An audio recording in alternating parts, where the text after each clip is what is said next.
వందనం వందనం సుందరమూర్తికి వందనం వందనం వందనం సుందరమూర్తికి వందనం ఆనందనందనుకి వందనం ఆనందమూర్తికి అభివందనం ఆనందనందనుకి వందనం ఆనందమూర్తికి అభివందనం గోవింద హరి గోవింద గోకులనందన గోవింద అనాథ రక్షక గోవింద అమృత రూప గోవింద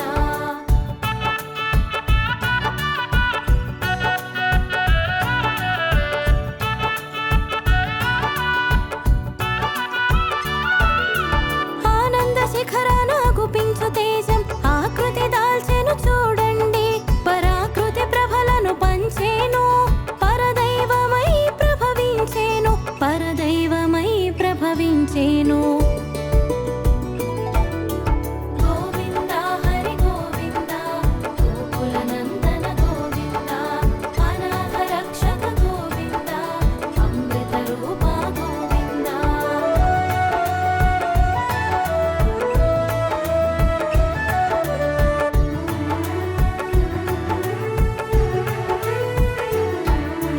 పాల తడలిలో ప్రభవించి శేషపాన్పున శయనించి శ్రీలక్ష్మి సేవలు తరించి శ్రీనివాసుడు అయినాడు శ్రీనివాసుడు అయినాడు గోవింద హరి గోవింద గోకులనందన గోవింద అనాథ రక్షక గోవింద అమృత రూప గోవింద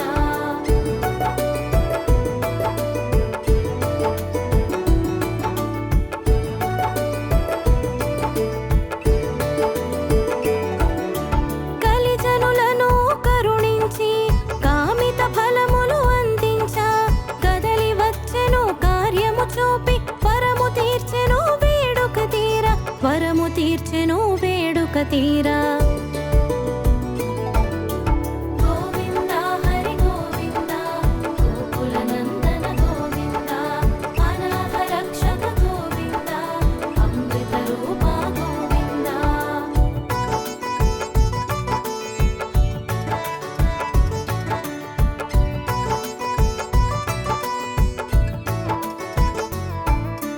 ఇందిర రమణుడు ఇలా చేరి సుందర రూపము దాల్చేను శ్రీనివాసునిగా తెలిసేను శ్రీగిరివాసము చేసేను శ్రీగిరివాసము చేసేను గోవింద హరి గోవింద గోకులనందన గోవింద అనాథ రక్షక గోవింద అమృత రూప గోవింద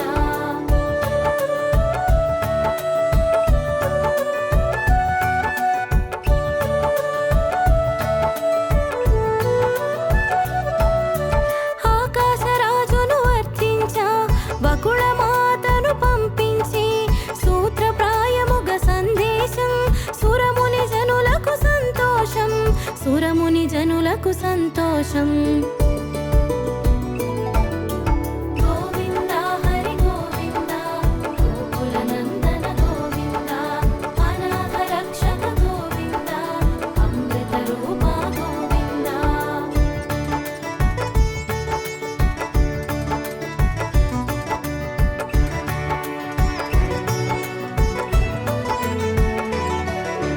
పద్మావతితో పరిణయము పరమానందం ప్రమోదము పుడమి జనులకు సౌభాగ్యం పరమగు వరమే ఈ భాగ్యం పరమగు వరమే ఈ భాగ్యం గోవింద హరి గోవింద గోకులనందన గోవింద అనాథ రక్షక గోవింద అమృత రూప గోవింద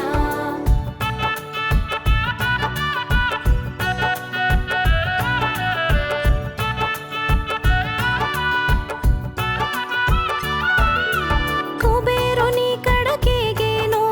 కరమును చాచి అడిగేను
అడగని వరమును ఒసగనరేడు.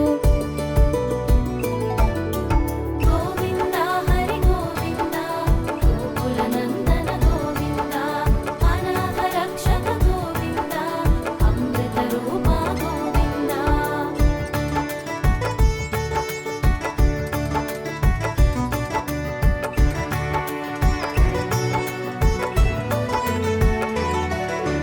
వెంకటరమణుడై వెలుగొందేడు సంకటహరుడై శోభించేడు సప్తగిరి శిఖరాన సేద తీరేడు జనహృదయాల అధివసించేడు జనహృదయాల అధివసించేడు. గోవింద హరి గోవింద గోకుల నందన గోవింద అనాథ రక్షక గోవింద అమృత రూప గోవింద.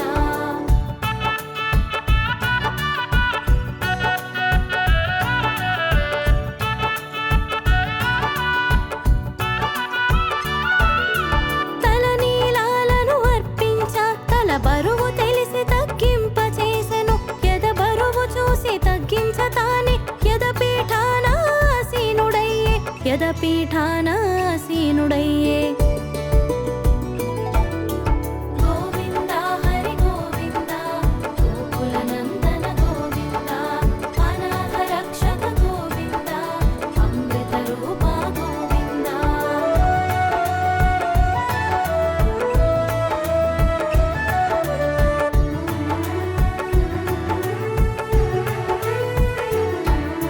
నిత్య కళ్యాణాలు జరిపించుకుంటూ పలు సేవ సౌఖ్యాల సేద తీరేవు నీ సేవ భాగ్యము మాకు ఒసగి జన్మల ధన్యము దారి చూపేవు జన్మల ధన్యము దారి చూపేవు. గోవింద హరి గోవింద గోకుల నందన గోవింద అనాథ రక్షక గోవింద అమృత రూప గోవింద.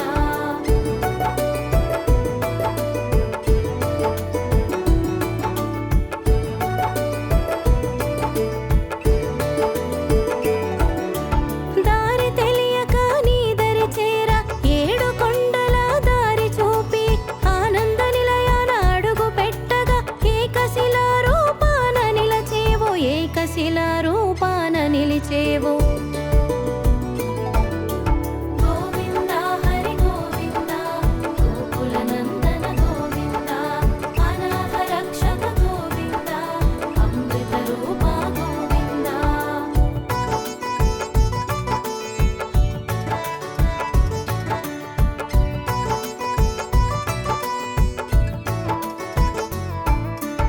అన్నమయ్య పురధరులకు అమృత గానమునొసగేవు ఆ గానమునే పూజగ తలచి పరమ పదమున చేర్చేవు పరమ పదమున చేర్చేవు. గోవింద హరి గోవింద గోకుల నందన గోవింద అనాథ రక్షక గోవింద అమృత రూప గోవింద.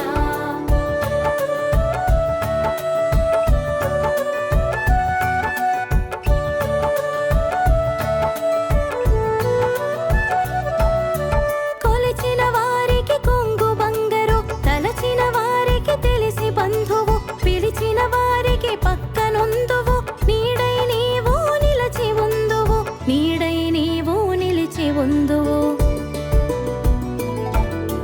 గోవింద హరి గోవింద గోకుల నందన గోవింద అనాథ రక్షక గోవింద అమృత రూప గోవింద. శ్రీ వెంకటేశ సహస్రనామ స్తోత్రం. వెంకటేశో విరూపాక్షో విశ్వేశో విశ్వభావనః విశ్వసృట్ విశ్వసంహర్త విశ్వప్రాణో విరాట్ వపుః శేషాద్రి నిలయో శేష భక్త దుఃఖ ప్రణాశనః శేషస్తుత్య శేష సాయి విశేషజ్ఞో విభుస్వభూః विष्णुश्च वद्धिष्णु रुत्सहिष्णु सहिष्णुकः भ्राजिष्णुश्च ग्रसिष्णुश्च वत्तिष्णुश्च भरिष्णुकः कालयन्ता कालगोप्ता कालान्तकोऽखिलः कालगम्य कालकण्ठ वन्द्य कालकलेश्वरः शम्भुस्वयं भूरम्भोजनाभिस्तम्भितवारिधिः अम्भोधिनन्दिनी जानिहि शोणाम्भोजपदप्रभः कम्बुग्रीव शम्बरारीरूप शम्बरजेक्षणः बिम्बाधरो बिम्बरूपी प्रतिबिम्बक्रियातिगः गुणवान् गुणगम्यश्च गुणातीतो गुणप्रियः दुर्गुणध्वंसकृत्सर्व सुगुणो गुणभासकः परेश परमात्मा च परं ज्योतिः परागतिः परं पदं वियद्वासाः पारम्पर्यशुभप्रदः ब्रह्माण्डगर्भो ब्रह्मण्यो ब्रह्मसृट्ब्रह्मबोधितः ब्रह्मस्तुत्यो ब्रह्मवादी ब्रह्मचर्यापरायणः सत्यव्रतार्थसन्तुष्टः सत्यरूपी झुषाङ्गवान् सोमकप्राणहारी च नीताम्नायोब्धिसञ्चरः देवासुरवरस्तुत्यः पतन्मन्दरधारकः धन्वन्तरि कच्छपाङ्गः पयोनिधि विमन्थकः अमरामृतसन्धाता धृतसम्मोहिनी वपुः हरमोहकमायावी रक्षःसन्दोहभञ्जनः हिरण्याक्षविदारी च यज्ञो यज्ञविभावनः यज्ञीयोर्विसमुद्धता लीलाक्रोडप्रतापवान् दण्डकासुरविध्वंसी वक्रदंष्ट्रक्षमाधरः गन्धर्वशापहरणः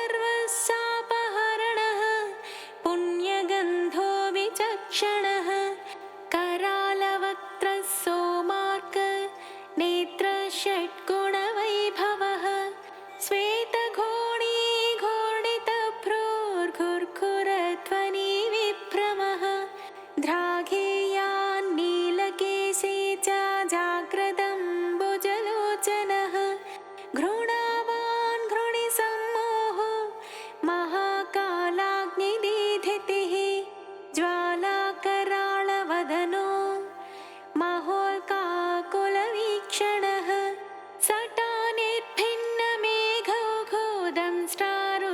सटानिर्भिन्नमेघौघोदंष्ट्रारुत्व्याप्तदिक्तटः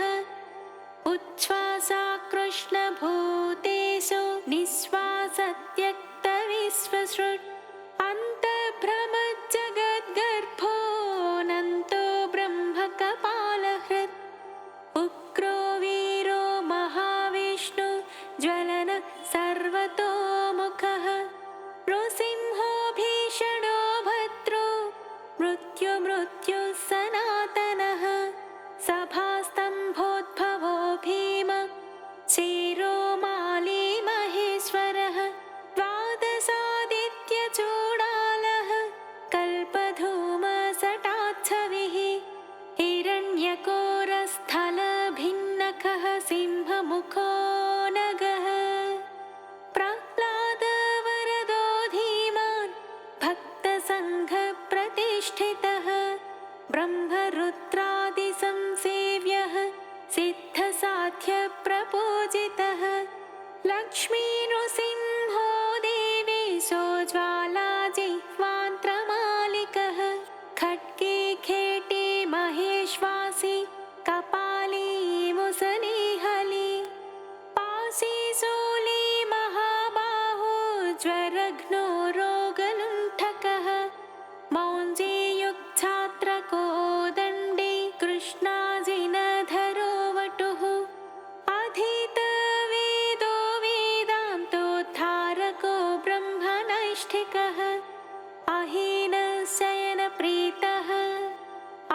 द्वितीयो नघो हरिः संवित्प्रियः सामवेद्यो बलिवेस्म प्रतिष्ठितः बलिक्षालितपादाब्जो विन्ध्यावली विमानितः त्रिपादभूमिस्वीकर्ता विश्वरूपप्रदर्शकः धृतत्रिविक्रमः स्वाङ्घ्रे नखभिन्नाण्डखर्परः पश्चातावाहिनीधारा पवित्रेत जगत्त्रयः विधिसम्मानितः पुण्यो दैत्ययोद्धा जयोचितः सुरराज्यप्रदः शुक्र मदहृत्सुगतीश्वरः जामदग्न्यकुठारे च कार्तवीर्यविदारणः रेणुकाया शिरोहारी दुष्टक्षत्रियमर्दनः वच्चस्वी दानशीलश्च धनुष्मान् ब्रह्मवित्तमः अत्युदग्रः समग्रश्च न्यक्रोधो दुष्टनिग्रहः रविवंशः समुद्भूतो राघवो भरताग्रजः कौसल्यातनयो रामो विश्वामित्रप्रियङ्करः ताटकारि सुबाहुघ्नो बलातिबलमन्त्रवान् आहल्याशापविच्छेदी प्रविष्टजनकालयः स्वयंवरसभा संस्थ ईशचापप्रभञ्जनः जानकी परिणीता च जनकाधीशसंस्तुतः जमदग्नितनुजात योद्धा योध्याधिपाग्रणीः पितृवाक्यप्रतिपाल त्यक्तराज्य सलक्ष्मणः ससीतश्चित्रकूटस्थो भरताहितराज्यकः काकदर्पप्रहर्ता च दण्डकारण्यवासकः पञ्चवट्यां विहारी च स्वधर्मपरिपोषकः विराधः अगस्त्यमुख्य मुनिसम्मानितः पुमान् इन्द्रचापधरः खड्गधरश्चाक्षयसायकः खरान्तको दूषणारे स्त्रिरस्करी पुरुषः ततः शूर्पणखानासा चेतावल्कलधारकः जटावान् पर्णशालास्थो मारीचबलमर्दकः पक्षिराट्कृतसंवादो रवितेजा महाबलः शबर्यानीतफलभो हनुमत्परितोषितः सुग्रीवाभयदो दैत्या कायक्षेपणभासुरः सप्ततालसमुच्छेत्ता वालिहृत्कपि संवृतः वायुसूनुकृतासेव त्यक्तपम्पकुशासनः उदन्वत्तिरगशूरो विभीषणवरप्रदः सेतुकृद्दैत्यः प्राप्त लङ्कोलङ्कारवान् स्वयम् अतिकाय शिरश्चेत्था कुम्भकर्णविभेदनः दशकण्ठशिरोध्वंसी जाम्बवत्प्रमुखावृतः जानकीशः सुराध्यक्षः साकेतेशः पुरातनः पुण्यश्लोको वेदवेद्य स्वामितीर्थनिवासकः लक्ष्मीशरः केळिलोलो लक्ष्मीशो लोकरक्षकः देवकी गर्भसम्भूतो यशोदेक्षणलालितः वसुदेव कृतस्तोत्रो नन्दगोपमनोहरः चतुर्भुज कोमलाङ्गो गदावान्नीलकुन्तलः पूतना प्राणसंहर्ता तृणावत्ता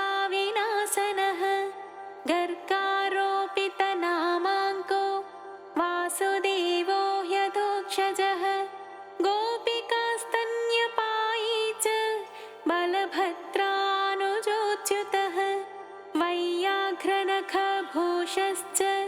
वत्सजित्वत्सवर्धनः क्षीरसारासनरतो दधिभाण्डप्रमर्दनः नवनीतापहर्ता च नीलनीरदभासुरः आभीरतृष्टदौजन्यो नीलपद्मानिभाननः मातृदर्शितविश्वास्य उलूखलनिबन्धनः नलकोबरशापान्तो गोधूलिचुरिताङ्गकः गोसंघरक्षकश्रीशो बृन्दारण्यनिवासकः वत्सान्तकोपकद्वेषी दैत्याम्बुदमहानिलः महाजगरचण्डाग्निः शकटप्राणकण्टकः इन्द्रसेव्यः पुण्यगात्रः खरजिच्चण्डदीधितिः तालपक्वफलासी च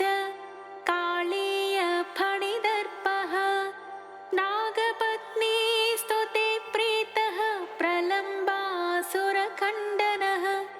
दावाग्निबलसंहारी फलाहारी गदाग्रजः गोपाङ्गनाचेलचोरः पार्थो लीलाविशारदः वंशगानप्रवीणश्च गोपीहस्ताम्बुजाचितः मुनिपत्न्या हृताहारो मुनिश्रेष्ठो मुनिप्रियः गोवर्धनाद्रिसन्धत्ता सङ्क्रन्दनतमोपहः सदुद्यानविलासी च रासक्रीडापरायणः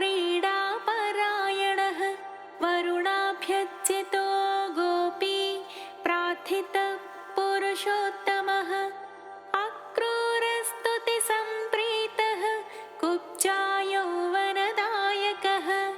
मुष्टिकोरप्रहारी च चाणूरोदरधारणः मल्लयुद्धाग्रगण्यश्च पितृबन्धनमोचकः मत्तमातङ्गपञ्चास्यः कंसग्रीवानिकृन्तनः उग्रसेनप्रतिष्ठाता रत्नसिंहासनस्थितः कालनेमीखलद्वेषी मुचुकुन्दवरप्रदः साल्वसेवितदोद्धर्ष राजस्मयनिवारणः रुक्मिगर्वापहारी च रुक्मिणीनयनोत्सवः प्रद्युम्नजनकः कामी प्रद्युम्नो द्वारकाधिपः मण्याहर्ता महामायो जाम्बवत्कृतसङ्गरः जाम्बूनदाम्बरधरो गम्यो जाम्बवती विभुः कालिन्दी प्रथिता राम केलिर्गुञ्जावतंसकः मन्दारस्सुमनोभास्वान् सचेशाभीष्टदायकः सत्राजिन्मानसोल्लासी सत्याजाने स्वभावः शतधन्वहरसिद्धः पाण्डवप्रियकोत्सवः भद्रप्रियः सुभद्राय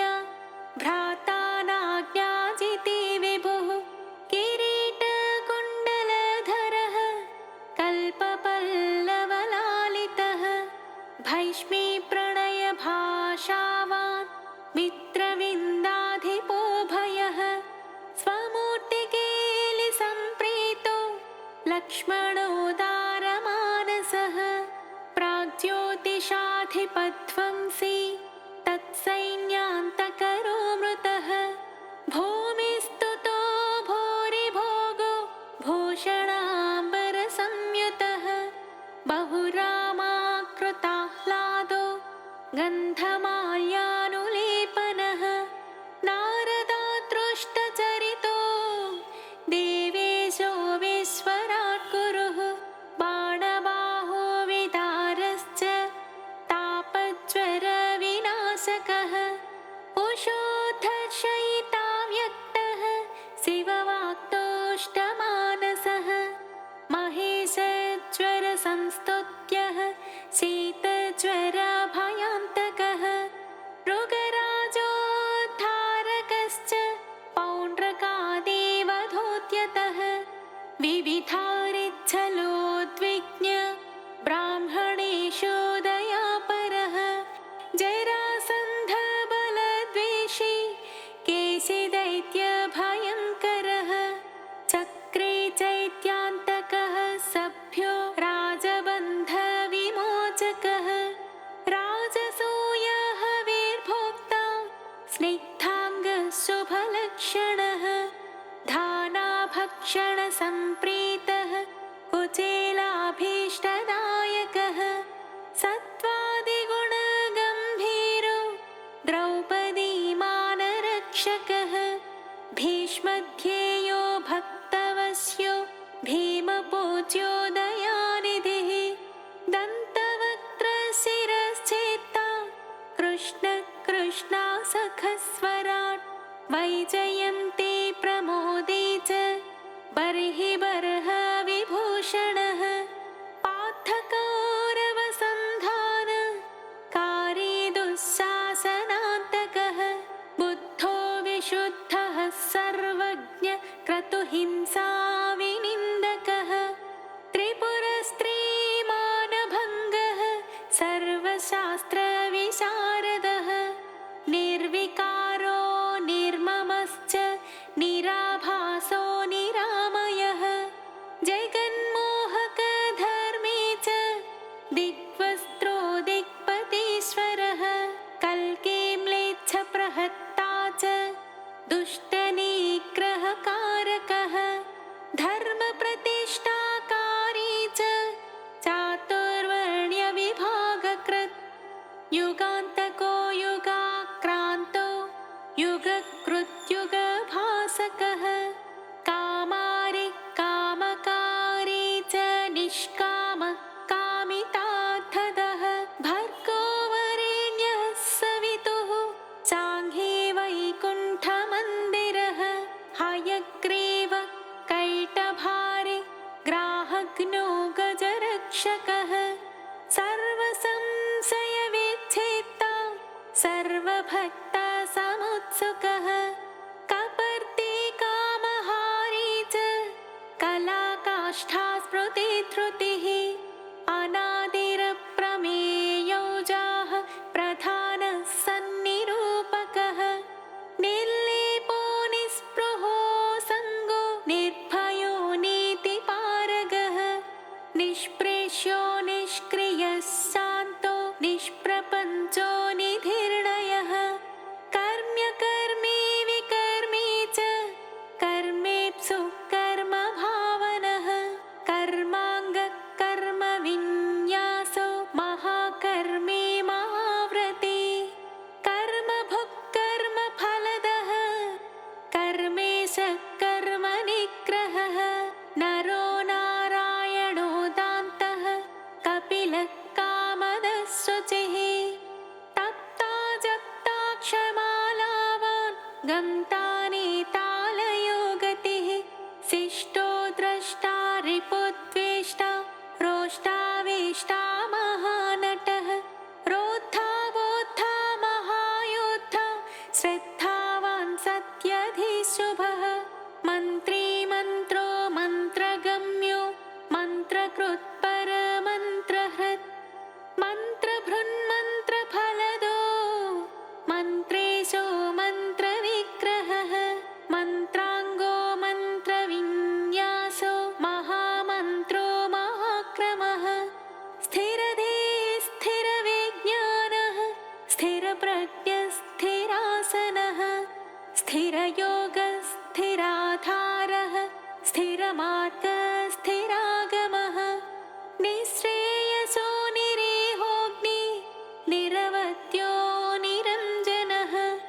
निर्वैरो निरहङ्कारो निर्दम्भो निरसूयकः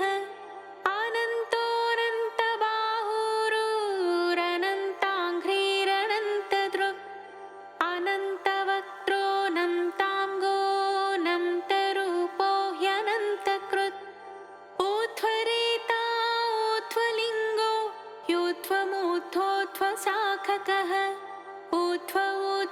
ध्वरक्षी च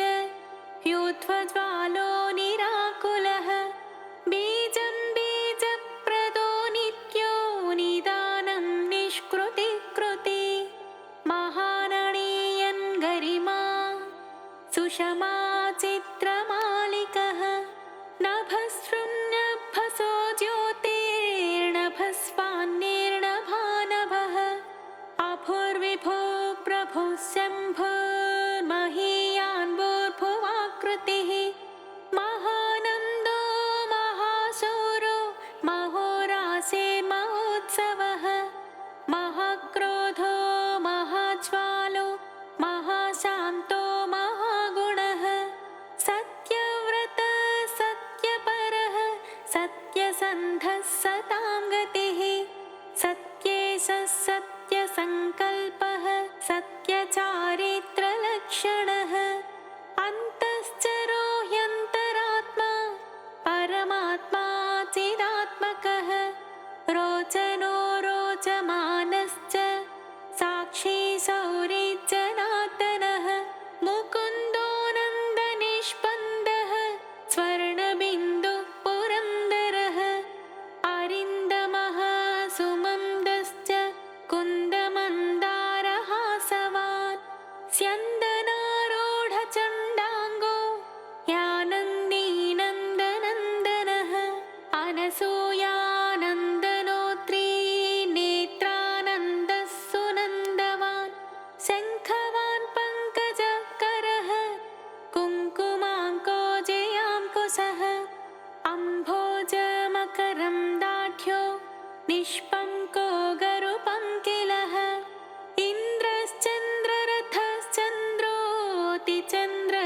इन्द्रश्चन्द्ररथश्चन्द्रोऽतिचन्द्रश्चन्द्रभासकः उपेन्द्र इन्द्रराजश्च वागीन्द्रश्चन्द्रलोचनः प्रत्यक्पराक्परं धाम परमार्थः परात्परः अपारवाक् पारगामी पारावारः परावरः सहस्वानर्थदाता च सहनः साहसी जयी तेजस्वी वायुविशिखी तपस्वी तापसोत्तमः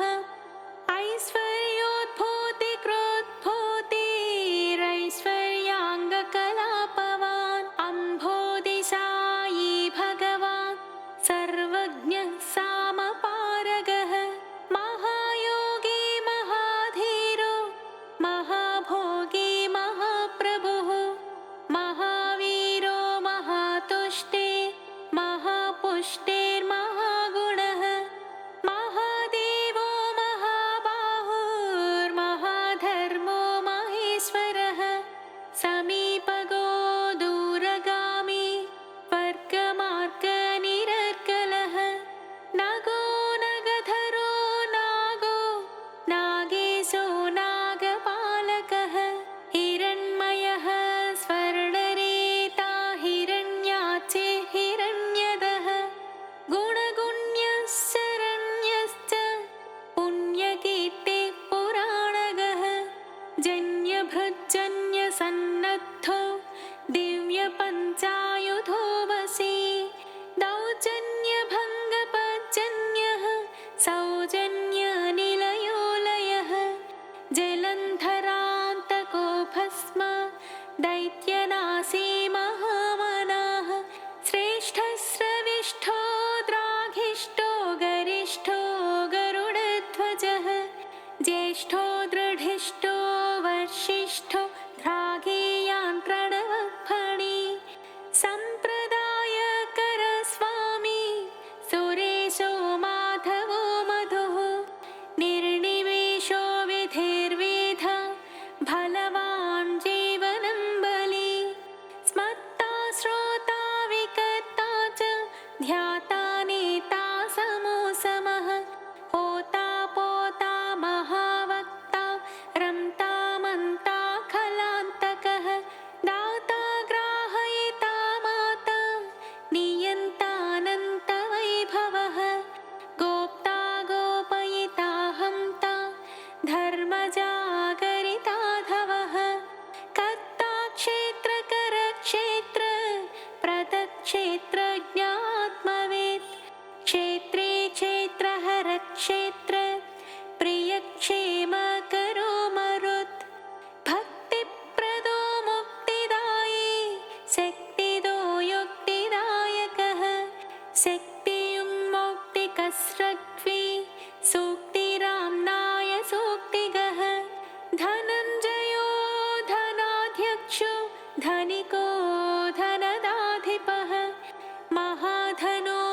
महामानी दुर्योधनविमानितः रत्नाकरो रत्नरोचि रत्नगर्भाश्रयशुचिः रत्नसानो निधिर्मौळि रत्नभारत्नकङ्कणः अन्तर्लक्ष्योत्तरभ्यासी चान्तध्येयोजितासनः अन्तरङ्गोदयावांश्च यन्तर्मायो महार्णवः सरसः सिद्धरसिकः सिद्धिः साध्यः सदा गतिः आयुप्रदो महायुष्मानच्चिष्मानोषधीपतिः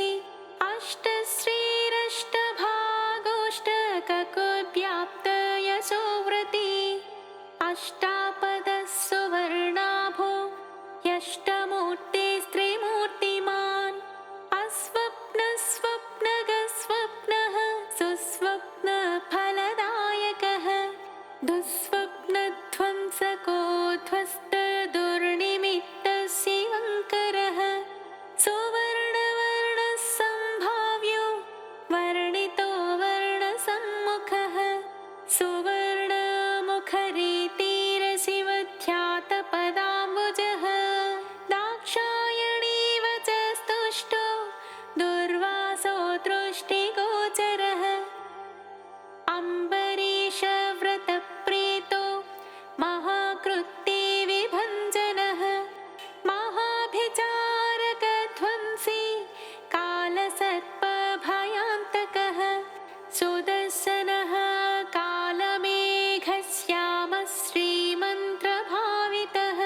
हेमाम्बुजसरस्नायी श्रीमनोभाविताकृतिः श्रीपदत्ताम्बुजस्रग्वी श्रीकेळि श्रीनिधिर्भवः श्रीप्रदो वामनो लक्ष्मी नायकश्च चतुर्भुजः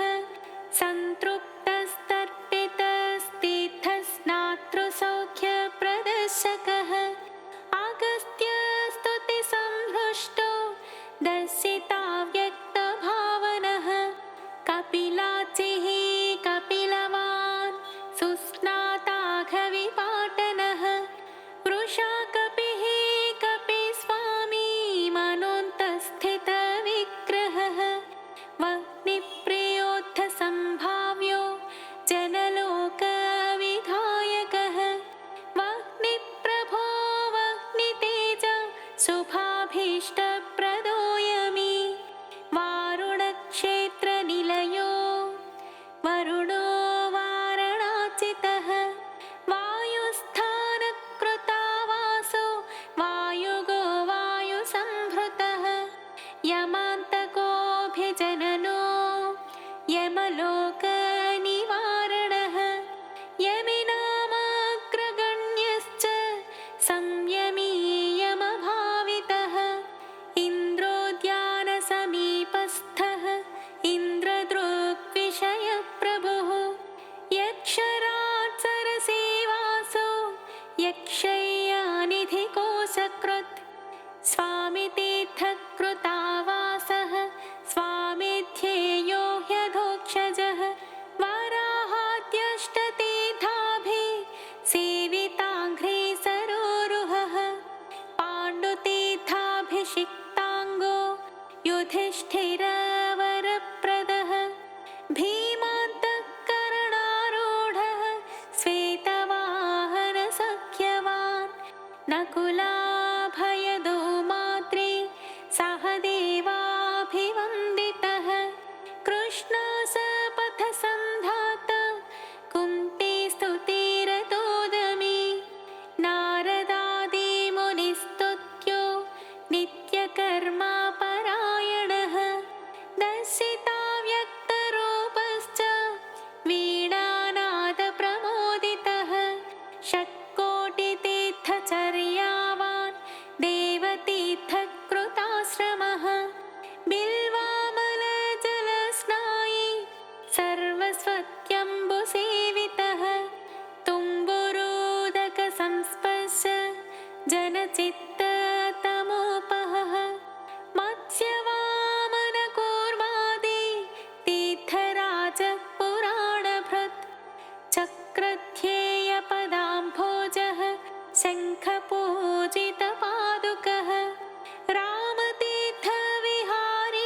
सुस्नाताघविनाशनः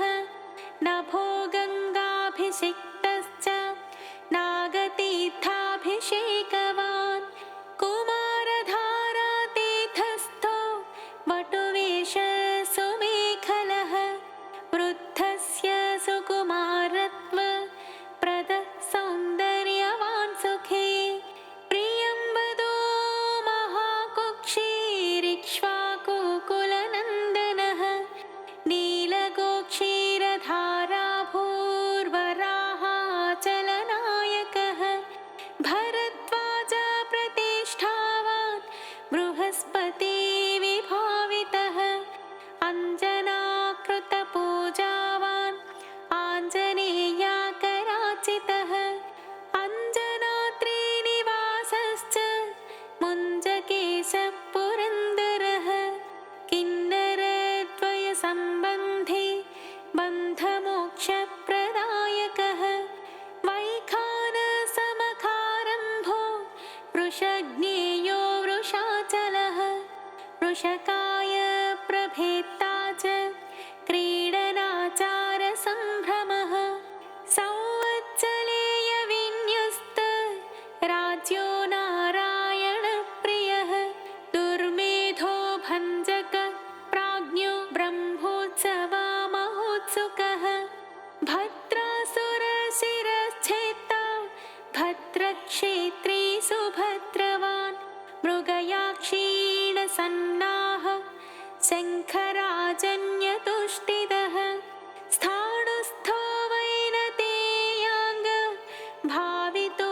ह्यशरीरवान् भोगेन्द्रभोगसंस्थानो ब्रह्मादिगणसेवितः सहस्रार्कच्छटाभास्व विमानान्तस्थितो गुणी विश्वक्सेनकृतस्तोत्रः सनन्दनवरीवृतः जाह्नव्यादीनदेसेव्यः सुरेशाद्यभिवन्दितः सुराङ्गना नृत्यपरो गन्धर्वोत्कायनप्रियः प्राकेन्दुसङ्काशनखः कोमलाङ्घ्रि सरोरुहः कच्छपप्रपदकुन्दगुल्फकः स्वच्छकूर्परः मेदुरस्वर्णवस्त्राढ्य कटिदेशस्थमेखलः प्रोल्लसच्छुरिकाभास्वत्कटिदेशशुभङ्करः अनन्तपद्मजस्थाननाभेर्मौक्तिकमालिकः मन्दारचाम्पेयमालीरत्नाभरणसंभृतः लम्बयज्ञोपवीते च चन्द्रश्रीखण्डलेपवान् वरदो भयदश्चक्रे शङ्खे कौस्तुभदीप्तिमान् श्रीवत्साङ्कितवक्षस्को लक्ष्मीसंश्रितहृत्तटः नीलोत्पलनिभाकार शोणाम्भोजसमाननः कोटिमन्मथलावण्यश्चन्द्रकास्मितपूरितः सुधास्वच्छोत्फपुण्ड्रश्च कस्तूरीतिलकाञ्चितः पुण्डरीकेक्षणस्वच्छो मौलिशोभाविराजितः पद्मस्थः पद्मनाभश्च सोममण्डलगोबुधः वह्निमण्डलगः सूर्यः सूर्यमण्डलसंस्थितः श्रीपतेर्भूमिजानिश्च विमलाद्यभिसंवृतः जगत्कुटुम्बजनिता रक्षकः कामितप्रदः अवस्थात्रययन्ता च विश्वतेजस्वरूपवान् ज्ञप्तिज्ञेयो ज्ञानगम्यो ज्ञानातीतः सुरातिगः ब्रह्माण्डान्तर्बहिर्व्याप्तो वेङ्कटाद्रिगदाधरः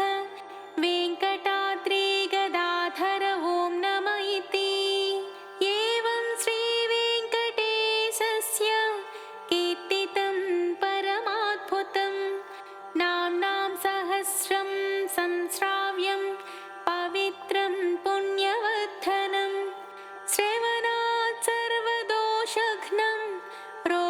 कृष्णं मृत्युनाशनं दारिद्र्यभेदनं धर्म्यं सर्वैश्वर्यफलप्रदं कालाहि विषविच्छेदि ज्वरापस्मारभञ्जनं विद्याभिलाषी विद्यावान् धनार्थी धनवान् भवेत् अनन्तकल्पजीवी स्यादायुष्कामो महायशाः पुत्रार्थी सुगुणान् पुत्रान् लभेतायुष्मतस्ततः सङ्ग्रामे शत्रुविजयी सभायां प्रतिवादिजित् दिव्यैर्नामभिरेभिस्तु तुलसी पूजनात् सकृत् वैकुण्ठवासी भगवत्सदृशो विष्णु सन्निधौ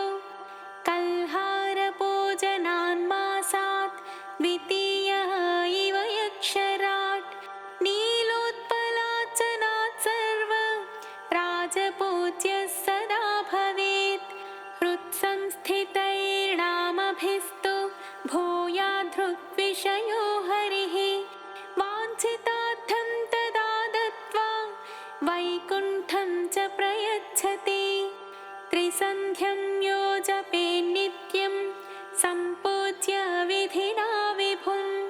त्रिवारं पञ्चवारं वा प्रत्यहं क्रमशो यमी